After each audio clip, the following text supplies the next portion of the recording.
시편 전체 150편을 마감하는 시입니다. 그래서 전 우주, 전 인류를 향해서 열정과 환희로 여호와를 찬양할 것을 촉구하는 감사 예배입니다. 우리 인생이 어떻게 살아가야 되느냐 하는 걸.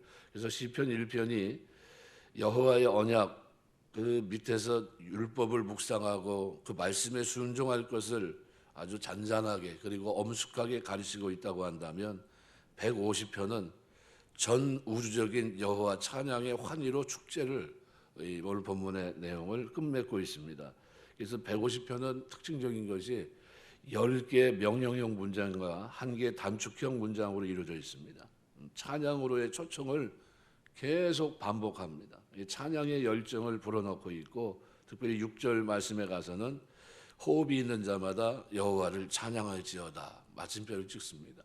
모든 존재, 호흡이 있는 존재는 마땅히 여호와를 찬양해야 됩니다. 그래서 오늘 굳이 나눈다면 1절, 2절 말씀은 전 우주를 대상으로 해서 현장에서 여호와 하나님을 찬양을 촉구하는 그런 부분입니다. 찬양을 받으시기 합당하신 대상이신 여호와 하나님, 왜 찬양을 받으셔야 되는지를 설명하고 있습니다. 3절에서 5절까지는 어떻게 찬양을 올려드려야 되는지 이 부분을 소개하면서 악기를 동원하고 그리고 춤을 동반한 찬양을 말씀하고 있고 6절에서는 찬양의 주체를 소개하는데 호흡이 있는 자 모두에게 하나님께서 인간을 창조하시고 만물에 생명을 부여하실 때 불어넣어 주신 호흡의 참된 의미와 가치를 오직 여호와 거룩하신 이름을 찬양하는 데 있다는 것을 강조합니다. 이 삶의 의미가 뭔가 여호와의 찬양이라는 겁니다.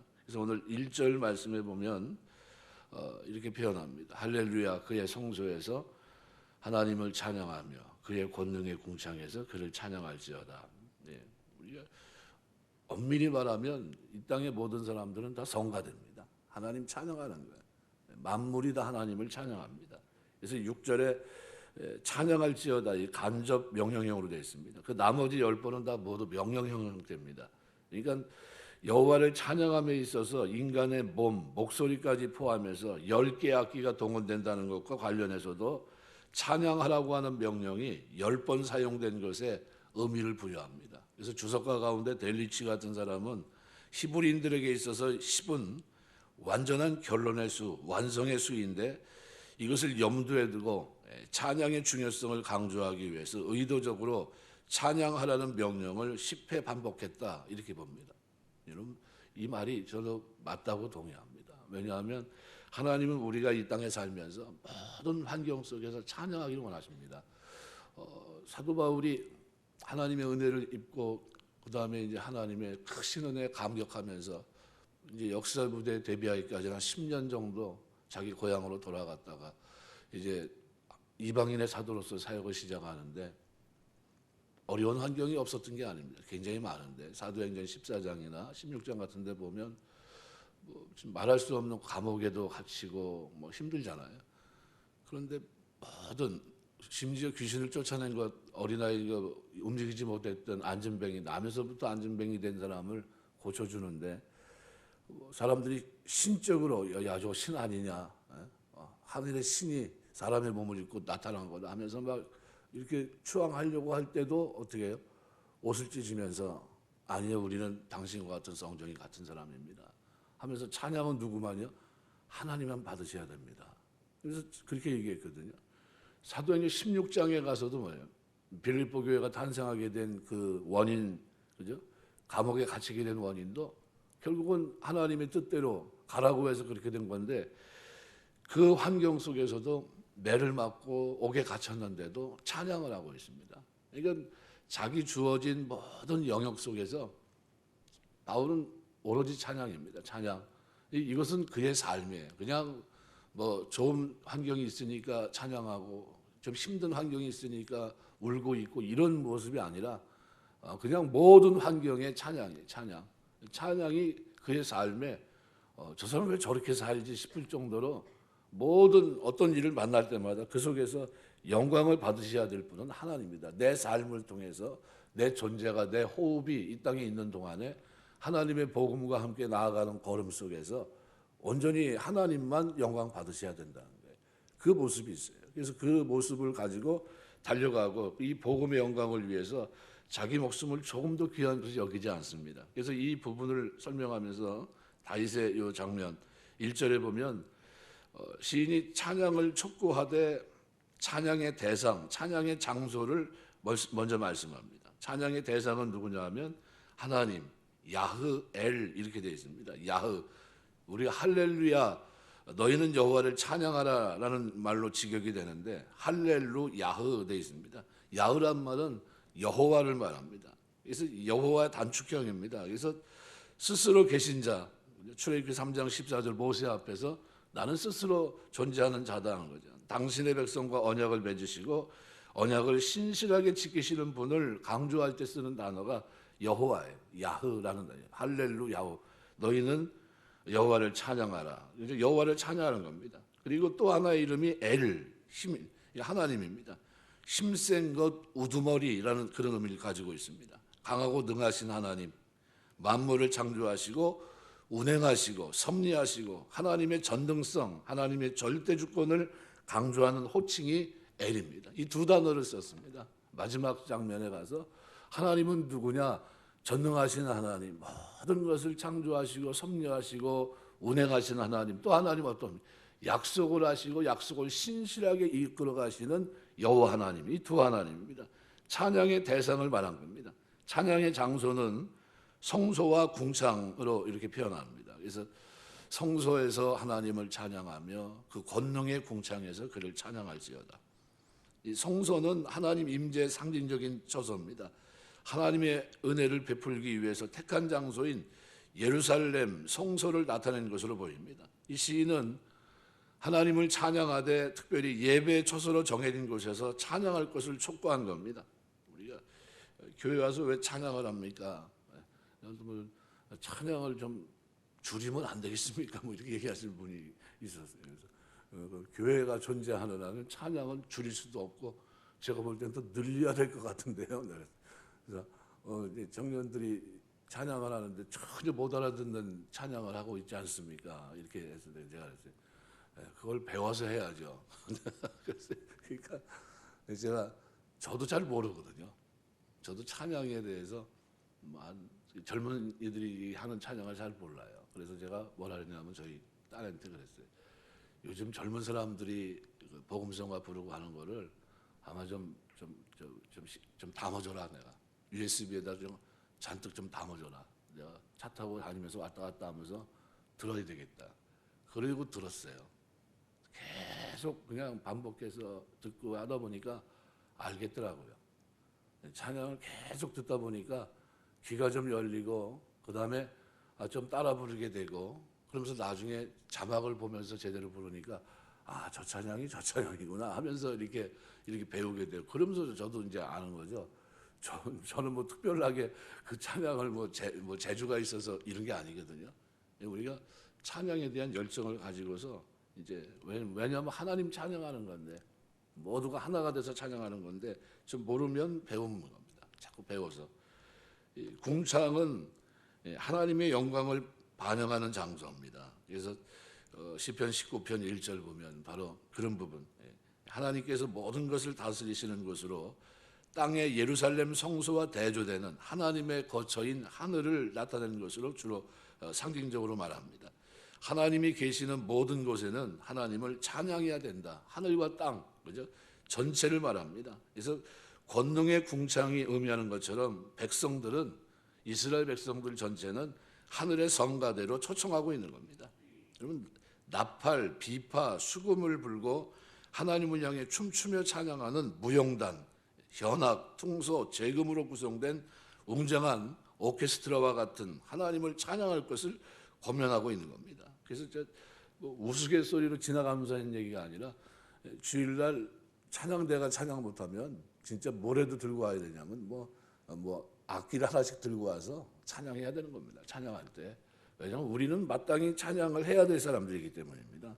하나님은 우리를 보면서 왜 찬양 안 하지? 이렇게 생각할 수 있는 거예요. 그러니까 우리가 어떤 환경 속에 있어도 어떻게 찬양해야 됩니다. 욥을 힘들게 만들어 놨는데 하나님이 사람과의 시험에서 과연 찬양할까?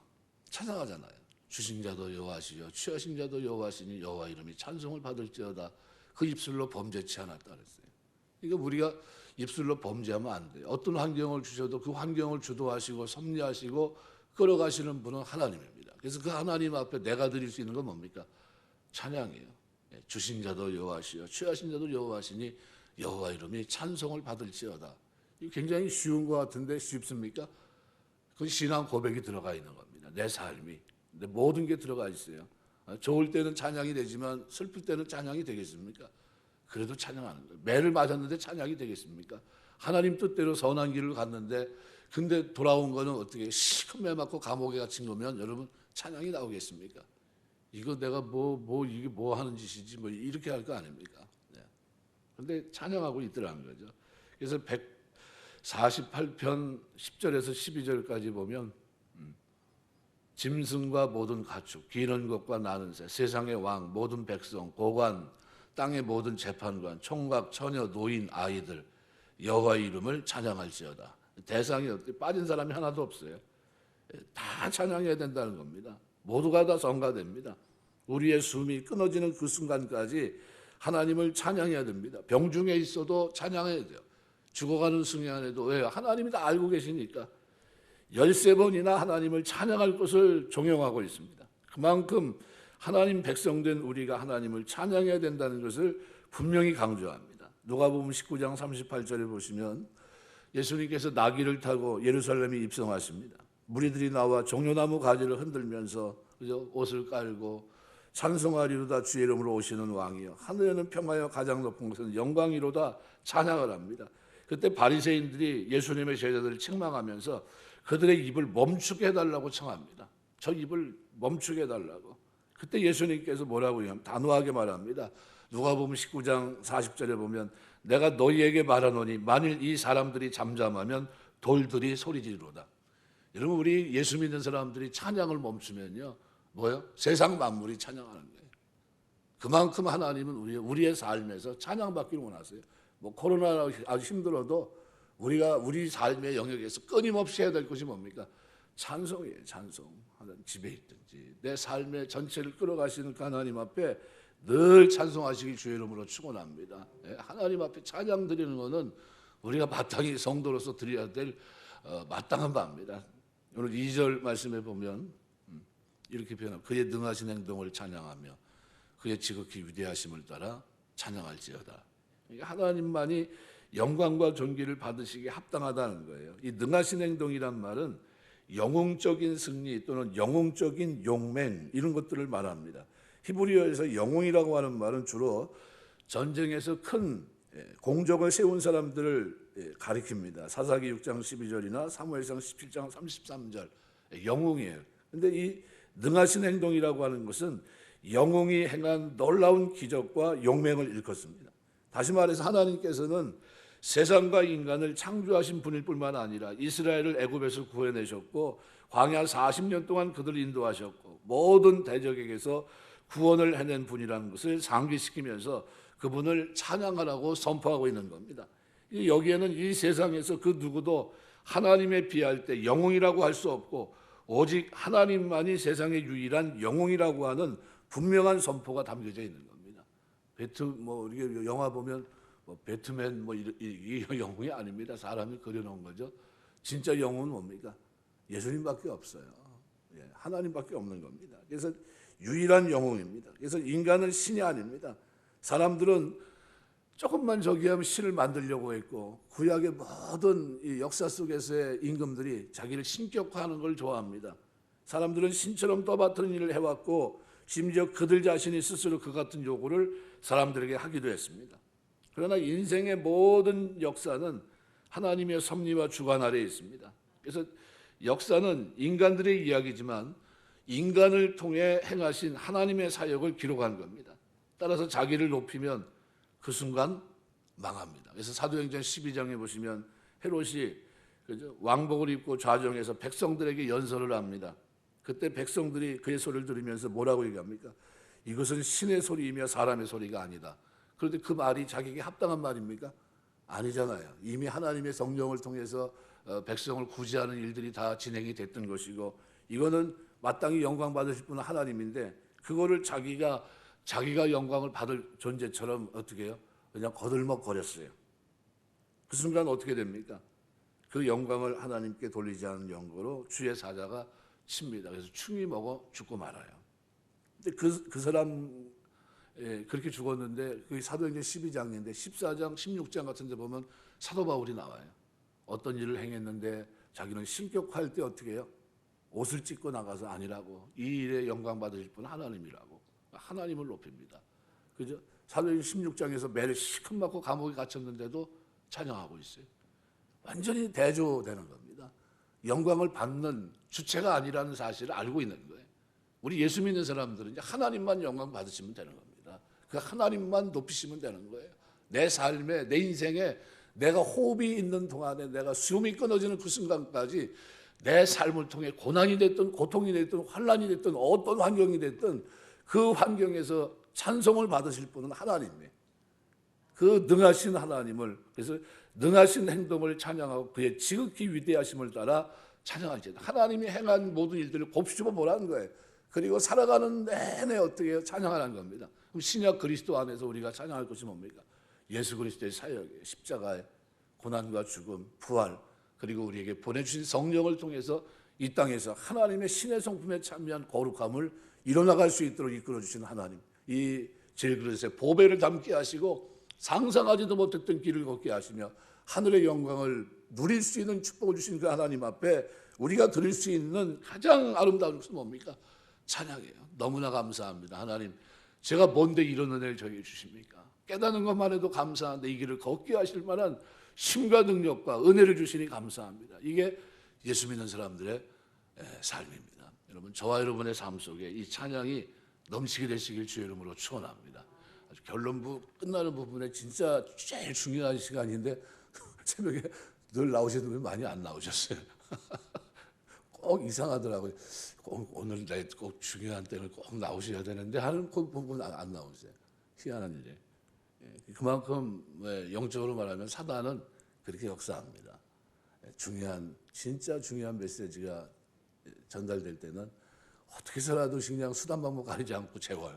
못 나오게 그러시는 것 같아요. 집에서 볼 줄 믿습니다. 그래서 우리가 하나님 찬양하면서 하는 동안에 늘 우리 이제 이 찬양을 잊지 마셔야 됩니다. 시편 113편 3절 보면 해 돋는 데서부터 해 지는 데까지 여호와 이름이 찬양을 받으시리로다 분명히 얘기합니다.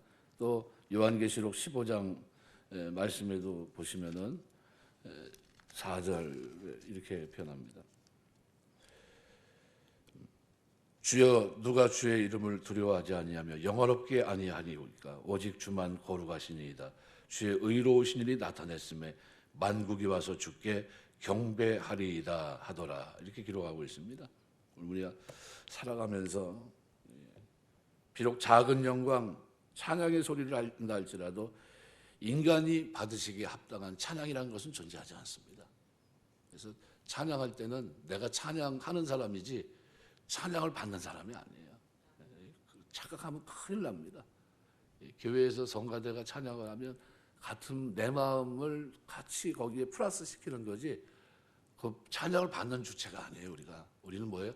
같이 찬양하는 겁니다. 저는 성가대 찬양하면 허밍합니다. 허밍. 응얼응얼거려요. 왜요? 같이 찬양을 부르야 될 존재입니다. 우리가 받는 존재가 아닙니다. 살아가면서 끊임없이 찬양해야 된다. 이것은 우리 내 삶이 존재하는 동안에 해야 될 가장 아름다운 일이다. 절대로 잊지 마시고 오늘 본문에 기록한 대로 할렐루야, 여호와, 그리고 전능한 엘, 모든 것을 만드시고 섭리하시고 운행하신 그 하나님은 찬송을 받게 합당하신 분이고 그 하나님을 어디요? 성소에서 찬양하시고 어디서요? 그의 권능의 궁창에서 하늘에서 찬양하고 모든 영역에서 찬양해야 된다는 겁니다. 능하신 행동을 생각하며 찬양하고 지극히 위대하심을 따라 찬양하는 이 찬양이 저와 여러분의 찬양이 되시길 주의 이름으로 축원합니다. 기도하겠습니다.